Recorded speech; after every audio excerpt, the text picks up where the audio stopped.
Hello and welcome to a very special episode from Almaza Air Base Museum. This place is located in Salah Salim Road, and today we're gonna have a tour in this important military base to get more information about the 1973 October War.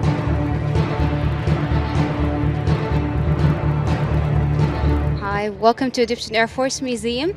My name is Irini and I'll be your tour guide today. Actually, first of all, welcome to Egyptian Air Force again. First of all, before I start to introduce the maquette of the museum, I'd like to send a message for the audience. What is the Egyptian Air Force Museum? We say it's like in a window.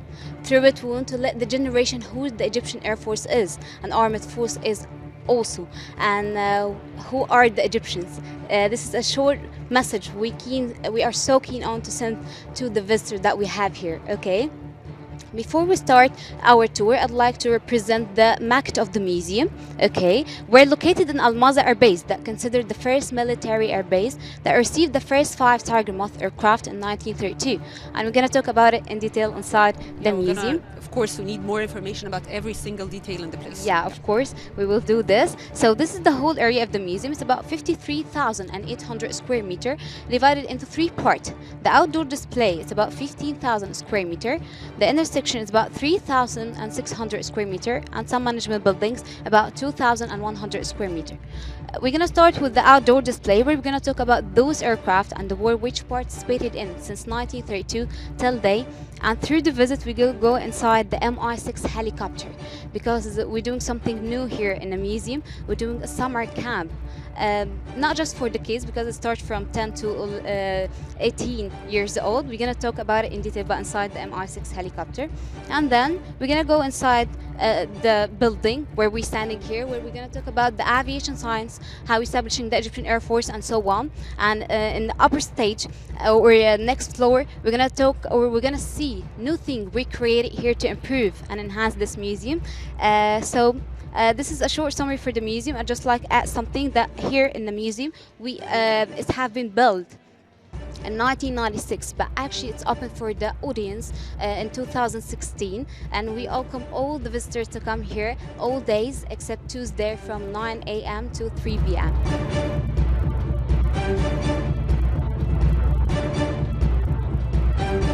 Now we're in the library of the museum, contain books that talk about the aviation history, the history of Egyptian Air Force and Armed Force also on this side, and also contain picture about the Egyptian airstrike against ISIS in Sinai and Libya before and after. And on this side, we're going to see most important titles of Egyptian Air Force newspaper like Ahram, Akhbar, Jumhuriyya, that talk about 1973 war. And we have screen also shows the airstrike, Egyptian airstrike against ISIS in Sinai and Libya. About this side shows the picture of aircraft that joined to Egyptian Air Force starting from 1932 with the Tiger Moth to Rafale in 2015, and those screens show the details about those aircraft, because some visitors come here and they want to take a free tour, so they have more information for these aircrafts.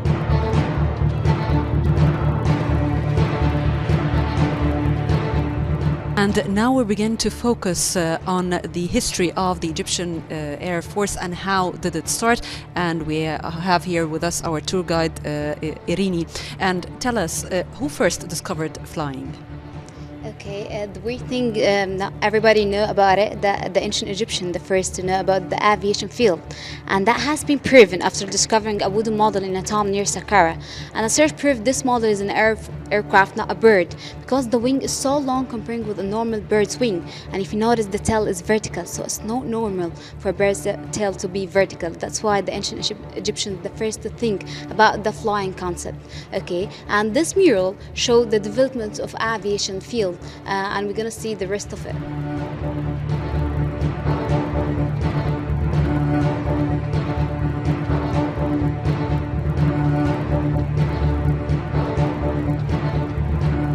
And here in this section we are standing in front of the first model in the Egyptian Air Force, which is an aircraft model that dates back to the royal era. And Irene, tell us the story of this model. Okay, like you say, here we're gonna start the story of establishing the Egyptian Air Force, or the proper name of it. It was the Reality Air Force, because Egypt in that time used to be a reality.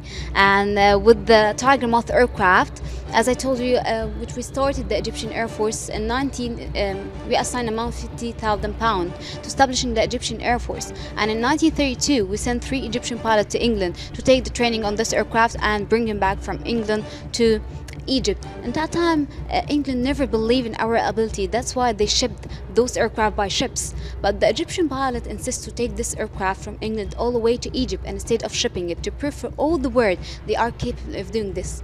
And this magnificent flight took 7 days.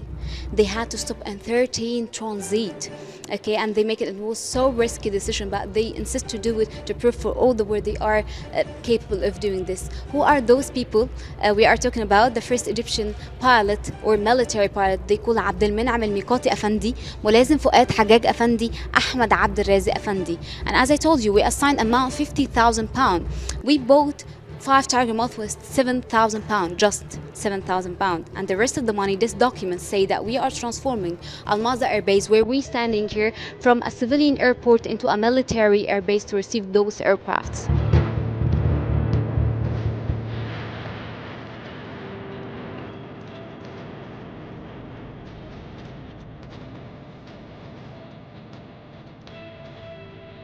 And here we're standing in front of a very important model in the museum, which is the first Egypt-made military aircraft.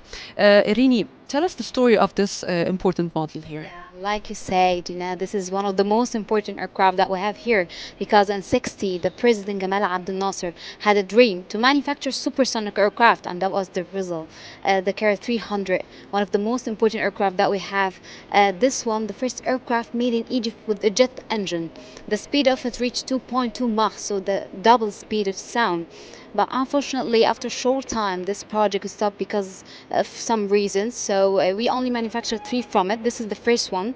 The second one is still in Helwan workshop. The third one in a museum like this, but in Germany.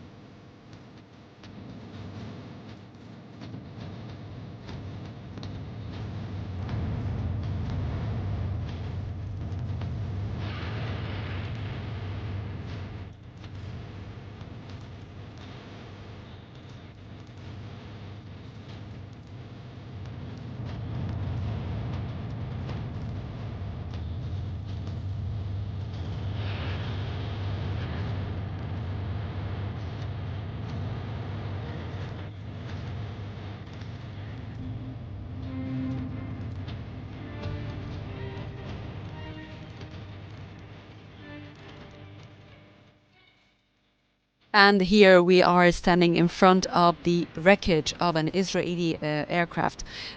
Still with our tour guide, Irini. And Irini, I'm asking you this question all the time. Is this genuine? Yeah. It's genuine. Everything here in the museum is genuine. This is one of the most important spot in Egyptian Air Force Museum, and this is the Israeli wreckage from Mansoura battle, that considered the longest air battle because it lasts 53 minutes, and normal battle approximately lasts about 5 or 10 minutes. And if you're gonna see the flag of Israel, some of crash and rest of overalls. And the story starts on 14th of October. About 100 to 120 Israel aircraft came to destroy the Mansoura city, but we retaliated this attack and we dropped off 17 from this aircraft.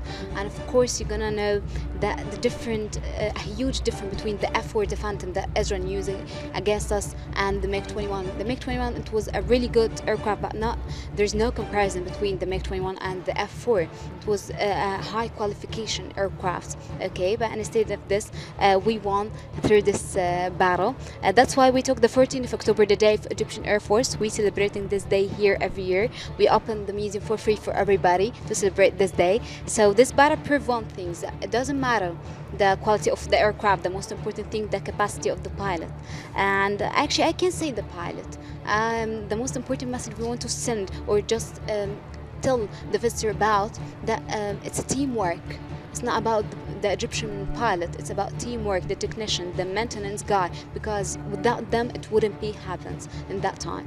Okay, and in this wreckage I can see also the uniform of the Israeli pilot and the helmet as well. Every single detail in the aircraft. We are so keen to put it here. Yeah, because some visitors, like they say that this is genuine, this is real. Yeah, it's real. So curious that they see something happen, and it's from the set actually. So it's great.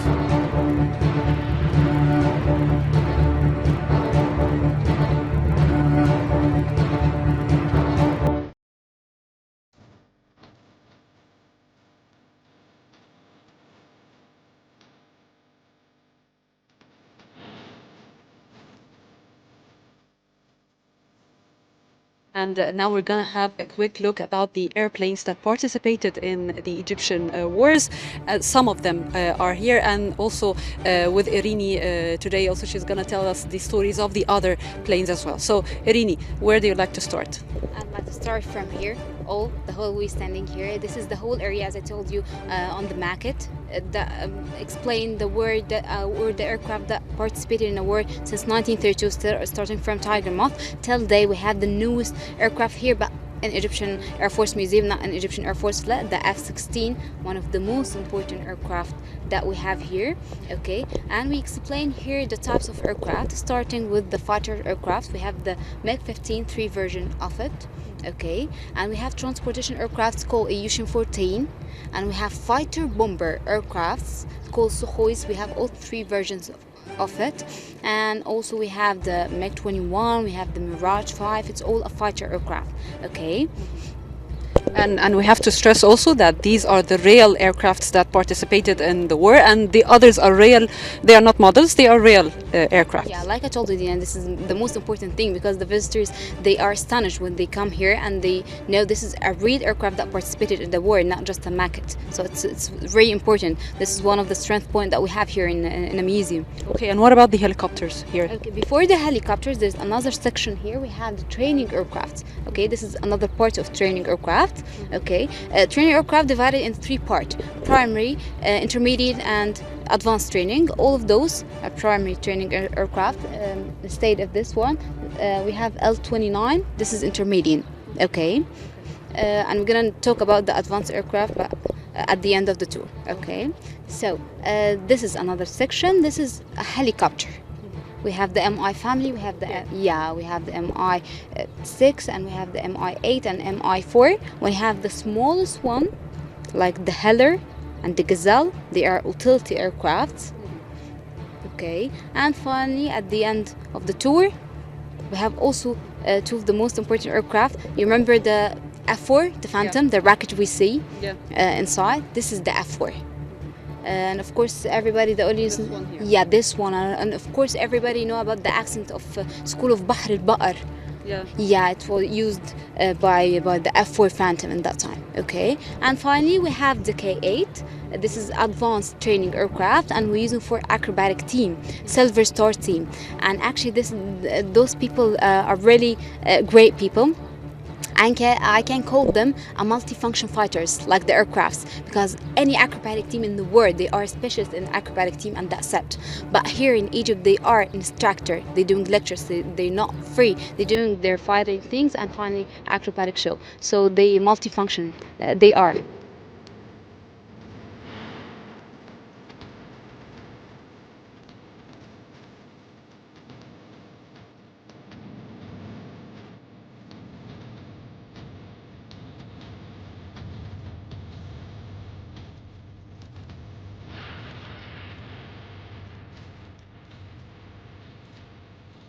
Now we're standing in front of a very important helicopter, which is the MI6. And Irini, what's the story of this aircraft? Okay, this aircraft, this is the biggest helicopter that we have here. It's called MI6, Soviet Union made. This one can carry up to 65 parachute men or 90 soldiers with their weapons, and can carry inside it 2 armored cars through this cargo door. If you notice, this is the only helicopter that have a wing. If you notice, there's no helicopter that have a wing. That's why, because this is a huge fuselage. If you notice something weird here, and that was the AC. It's not normal for a fighter aircraft to have an AC. Why is that? Because as I told you on the maquette, we prepare to be a summer camp or classroom for the kids, not just the kids, for people starting from 10 to 18 years old. We let them know the basics of aviation science, one of the hardest sciences in the world. If they fall in love with it, they stick to it. If they don't, they know one of the hardest scientists in the world. And also we want the Egyptian Air Force to be participating in a civilian life, not just doing a military thing and that's it.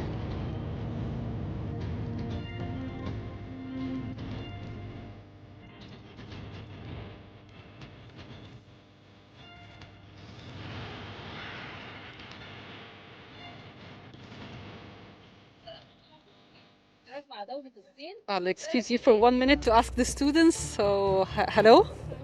So, how did you benefit today from your tour here in the museum? I learned a lot of things. I saw a lot of planes. I'm very proud of my country. This plane is very good. It's made in Egypt, and I'm very proud of this. Okay, how about you? How was your tour, and what's the most impressive thing that you found here today? We learned a lot about the history of aviation in Egypt. We learned about the wars and how these airplanes helped us to win many wars. And as she said, I'm very proud to be an Egyptian. So this is the first time for you here? Yes. So you're gonna repeat it? Of course. Okay. Thank you.